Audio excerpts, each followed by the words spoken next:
그 평화 통일 플러스 민주교육 이러니까 이제 정확하게 이해가 되더라고요. 그래서 앞으로 그 정확하게 풀네임을 기억해 주시기 바랍니다. 발표 시간은 15분 드리겠습니다.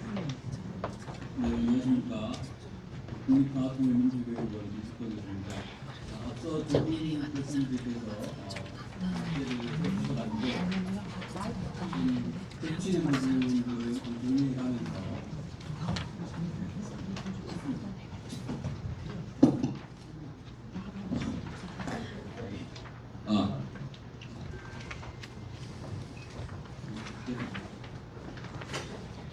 네, 그러면 PPT 자료를 참고하시면서 보시면 좋겠습니다. 그 북한이 두 국가론을 이야기하면서 우리 사회 내부가 굉장히 조금 여러 가지 의견들이 모아지지 않는 공감대를 형성하지 못하는 모습이 있기 때문에 그런 차원에서 우리가 어떤 지혜로운 해법들을 고민해 볼까 그런 취지에서 발표를 준비하게 됐습니다. 그래서 앞서 앞에서 이야기한 내용들을 좀 정리를 줄이면서 이야기하자면 앞에서 이야기하고 있는 두국가론에 대한 등장 부분은 내용들만 살짝 이야기하고 넘어가도록 하겠습니다. 그 2023년 12월 달에 북한이 두국가론을 이야기했습니다. 여기에서 적대적 두국가 관계를 이야기했고, 그 다음에 2024년에는 교전 북일 두국가 관계, 그 다음에 대남 교육 폐지, 남북 합의 폐기 이런 지시들을 했습니다. 2025년에는 타국, 상극, 별당국 통일의 불필요 이런 용어들을 사용했고, 2026년 2월에는 철저한 적대국, 동족이라는 논리에서 영원한 배제 이런 용어들을 쓰면서 헌법 개정안까지 오게 됐습니다. 이런 용어들의 전개 과정은 수사적인 선언에서부터 시작해서 대남 기부의 상징적인 해체, 그리고 통일 담론의 폐기, 그리고 제도적인 법으로의 발전까지 이루어졌다라고 볼 수 있습니다. 그래서 제도적인 것까지 이루어진 이 헌법의 내용들을 잠깐 남북관계와 관련해서 보면 첫 번째는 통일 개념을 삭제했다는 것이고, 두 번째는 영토 조항을 신설했다는 것이고, 그리고 김정은 위원장이 지시한 적대적이라는 표현을 직접적으로 사용하지 않았다. 이런 의미로 내부적으로 이야기들이 오고 가고 있습니다. 그래서 이런 내용들에 대해서 우리가 어떻게 이해를 해야 될 것인가를 살펴보면 크게 한 세 가지 차원에서 이야기를 해볼 수 있을 것 같습니다. 첫 번째는 대남 기부에 대한 정책적인 통로가 사라졌다라는 겁니다. 두 번째는 합의 상징적인 어떤 사물들을 해체시키면서 우리의 규범과 기억 속에서도 사라지게 만들었다라는 것입니다. 세 번째는 경의선 북측구간 해체라든지 또 남북 연결 상징적인 물리적인 접점들을 축소시킨 부분은 공간적인 연결까지도 해체시키고 있다 이렇게 보여집니다.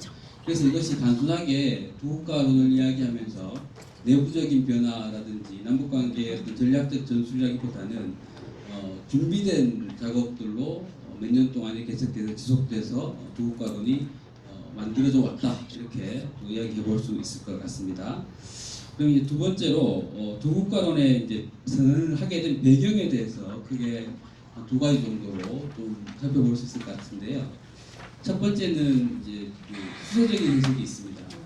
두국가론을 이야기하게 된 배경에는 체제 보존과 흡수 통일을 사전에 차단한다라는 의미 이런 것들을 포함하고 있다라는 해석이 있고, 또 공세적인 해석으로는 핵무력을 강화시키면서 자신감이 생겼고, 또 지금 벌어지고 있는 전 세계 질서를 볼 때 무력 통일에 대한 명분도 확보하고자 하는 의미들을 포함하고 있다 이렇게 설명할 수도 있겠습니다. 그래서 이 두 가지 해석이 서로 배타적이다라기보다는 2019년 하노이 회담 결렬 이후에 북한의 국가 전략 속에서 지속적으로 진행되어 온 것이다 이렇게 말씀드릴 수 있고, 또 체제 안전의 불안정성과 핵 진영 질서에 대한 자신감 이 두 가지가 동시에 포함되어 있는 것이 아닌가 이렇게도 말씀드려 볼 수 있겠습니다.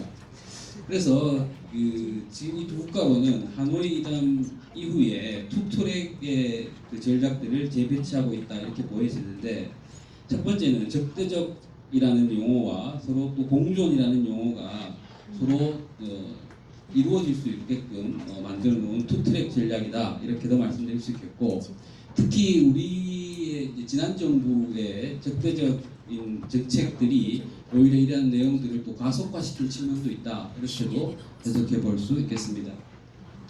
자, 이런 이제 두 국가론에 대한 북한의 두 국가론에 대한 내용에 대해서 우리는 어떻게 그 대응해야 될까, 인식들을 전환해 나가야 될까에 대한 고민들을 조금 이야기해 보겠습니다. 그 첫 번째는 특수관계 균열입니다. 앞서서 특수관계에 대한 이야기들을 많이 해주셨는데 기본 이제 남북 기본 합의서를 중심으로 말씀드릴 수 있겠습니다.